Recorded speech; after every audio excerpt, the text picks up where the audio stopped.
Hello and welcome back, my fellow nerds, to another Nerdy Theist video. My name's Matt, I am your Nerdy Theist, and I'm helping all of you bridge the gap between loving God with all your mind and being a nerd. And following up from my last video on the fine-tuning argument for God's existence, today we're going to be talking about a really fun topic. That topic is the multiverse, as well as a couple of other objections that people usually bring up to the fine-tuning argument. So it's going to be a really fun video. So, without further ado, let's jump right into today's topic.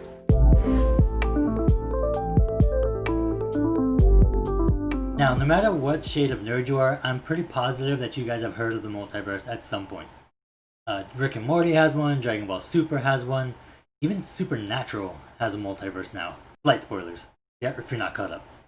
But there is no fandom that is more synonymous with the word multiverse than Comic Titans, DC, and Marvel. I mean, come on.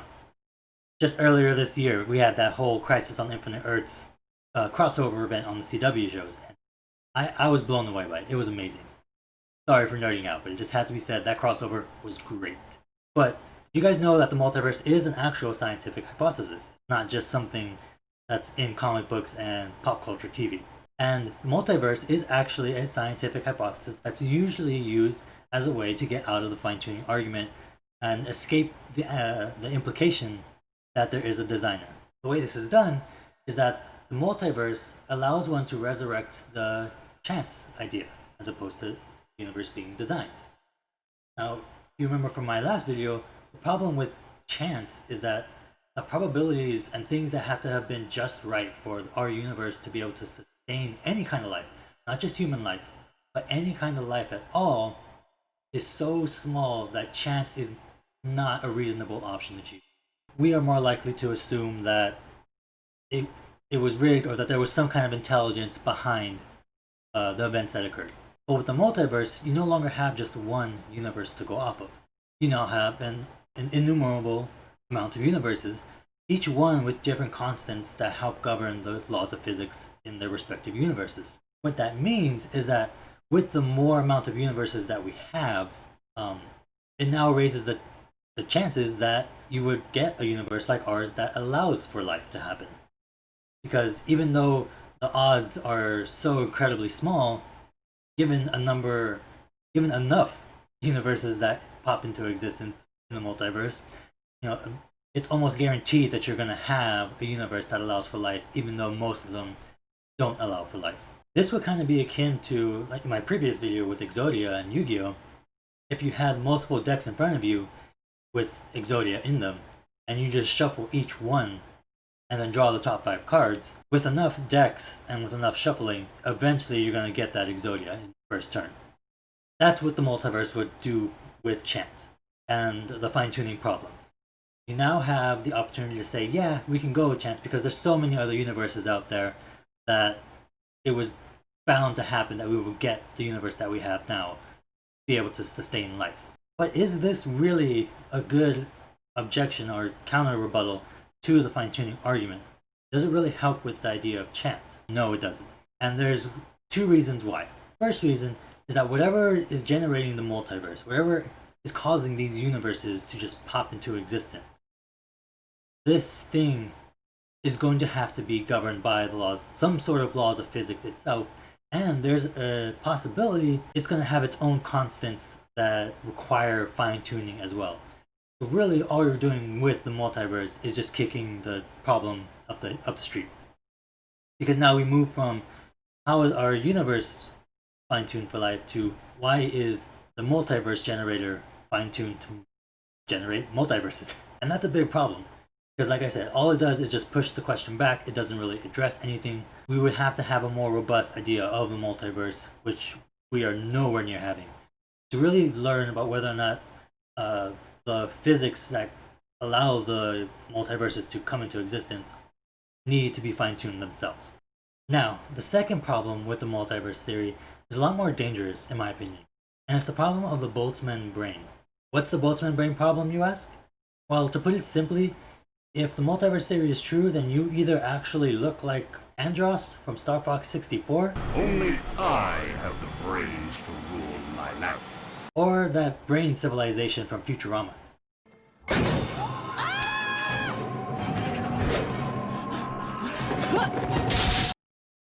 And what I mean by that is that if the multiverse theory is true, then there's something that's more likely to occur than life happening the way that we know it on this planet. And that is a random fluctuation of energy in space produces a brain or some sort of consciousness. So essentially, you'd be that brain or consciousness out there floating in the middle of the universe, and you're hallucinating me trying to convince you that there is a designer and god of the universe.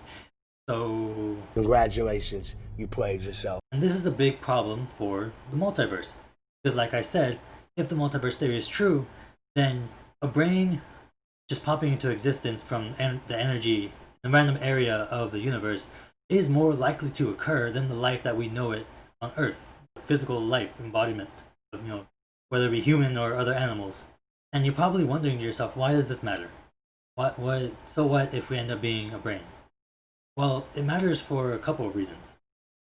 One, if you take seriously the idea that humans have inherent value, or all life has inherent value, it doesn't have to just be humans, that goes out the window. The idea of discrimination, racism, sexism, harming other people for fun, things like that, that goes out the window because all the people that you interact with aren't real. You'd be the brain that's hallucinating everyone around you, your loved ones, the strangers, everyone, even animal life. You're hallucinating all of it. And the way you live your life is counter to the idea that people that you run into are not real. Like, you treat people with dignity, with respect, and you don't purposely try and do bad things or immoral things to harm other people or animals. But you'd have to ask yourself, if these people and animals are pretty much just video game characters that don't even really exist, then is there really a problem with doing any of that? And I know that you would immediately say, yes, there is, because they are real.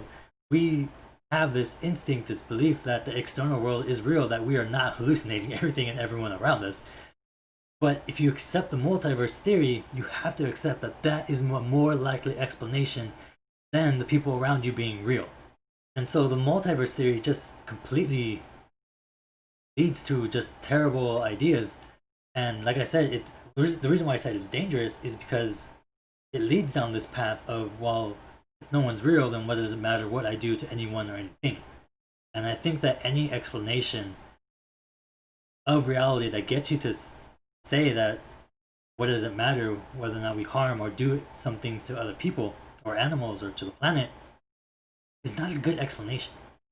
So bringing up the multiverse theory really puts you into one of two camps. Either you're only bringing it up because you don't like the idea of a designer and you're not actually willing to wrestle with the implications of it, which honestly, that's just intellectual dishonesty, because you're just trying to find any way out of the argument to avoid the conclusion that there is the designer and god of the universe. Or you take it seriously and now you're in the camp of only you exist, everyone else is a video game character that's just not real and there's no real harm in doing anything. And granted, you might not actually go out and start harming people because of this or doing bad things, and you might even rationalize it because, well, what if I'm wrong? What if these people are real and me harming them is actually harming them? Then now you're starting to understand why this Boltzmann brain is a problem for the multiverse. So I'd highly recommend that you don't use the multiverse as a way out to explain the fine-tuning of the universe, to bring back chance just to avoid the idea of a designer. I would encourage you not to use the multiverse theory as a way to avoid the idea of a designer, because remember, we're trying to find the best explanation. We're trying to find what best explains everything around us. And if your best explanation causes you to go down the rabbit hole of, do the people I interact with, is the external world actually real? Or am I just a brain hallucinating everything in the middle of space? That doesn't sound like the best explanation or even a good explanation. And so the multiverse theory really it suffers from too many problems to be a counter rebuttal to the designer to try and resurrect the idea of chance. And so because of that, we should stick with the conclusion that there is a designer of the universe that fine-tuned the constants that we see in our universe to allow for the existence of life. Now, another objection that people have been bringing up lately that I'm starting to see more commonly is the objection that if the universe was fine-tuned for life, then why is most of the universe hostile towards life? Like, you would expect more of the universe to be habitable for any type of life to exist. I want to first start off by quoting Capturing Christianity's Cameron Bertuzzi and saying questions are not arguments. But however, this is an interesting question. But the problem with it is that it doesn't address the actual argument of the fine-tuning of our universe. The fine-tuning argument for the universe and for God doesn't say anywhere in it that we should expect all of the universe or most of the universe to be, life permitting. The only thing the fine-tuning argument is making a claim on is that in order to have life in the universe at all, it needs to be fine-tuned. Like, the constants that have to be the way they are, otherwise life would not exist anywhere within the universe, let alone, the very few habitable places. So the question of, why is so much of the universe hostile for life if the universe is fine-tuned for life really completely misses the point of the entire argument. And so it's not a very good question or rhetorical rebuttal. Because, like I said, it just completely misses the point and doesn't really address anything within the argument itself. And another argument that's usually brought up, or objection that's brought up against the fine-tuning argument, is called the puddle analogy. Now, there isn't really a single explanation for the puddle analogy, because people use them differently, and so it's really hard to pin down what exactly the puddle analogy is, which is a problem in and of itself. But one of the ways that it's usually used is that it's almost like the anthropic principle, where we shouldn't be surprised that the universe is fine-tuned for life, because if it wasn't, we wouldn't be here to observe that.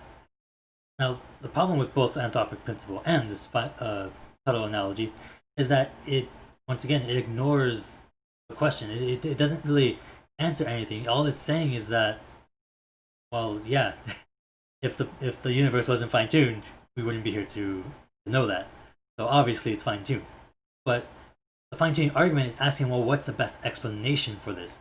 And the puddle analogy and the anthropic principle don't try to give you the best explanation. It just tries to hand wave it away and say, well, if it wasn't, you wouldn't be here. So just be happy that you were able to exist, which is, like I said, not a rebuttal. It doesn't touch the argument. It doesn't deal with what we're trying to look for with the argument, which is the best explanation for the fine-tuning of our universe. So now that we've looked at a couple of objections to the fine-tuning argument, which are the multiverse theory, the puddle analogy / anthropic principle, and the question of why is most of the universe hostile towards life fine-tuned by a designer. I hope you guys can see that even with these objections, they don't really do a good job at avoiding the conclusion of a designer. Either they lead you down to really ridiculous rabbit holes in existentialism, or they don't address the actual argument themselves and completely miss the point of them. And so, since there aren't really any good objections, I think it's safe to say that the fine-tuning argument is a good argument to lead to the conclusion that there is a designer of the universe, and this designer we would call God. Whether or not this is the God of Christianity or omnipotent or anything like that is an entirely different question, but at the very least we can say that there is evidence and there is a good argument to believe that there is a God that exists. So that brings us to the end of this video. Thank you guys so much for watching. I really appreciate it. If you think I missed anything, or maybe I've misspoken about something, please let me know down in the comments below. And also, this is a nerdy channel. I'm a huge nerd. Let me know what your favorite multiverse stories are. The Crisis on Infinite Earths? Is it maybe a Marvel story or some other maybe story that I haven't heard of? Let me know that as well. And if you ever want to talk a little bit more in chat, I do have a Twitch stream as well. So come on by and hang out. We can talk about philosophy, God, religion, or the multiverse. I keep forgetting which hand I need to put up. or anything that was in the video, or any of my other videos, or if you want to talk about whatever game I'm playing. I usually stream Super Smash Bros. I'm also streaming Paper Mario right now because that just came out and I'm having a lot of fun with it. So come on by, hang out. I would love to get to know you guys a little bit better and discuss these things. And so with that being said, thank you guys once again for watching. You guys have a great day and stay nerdy.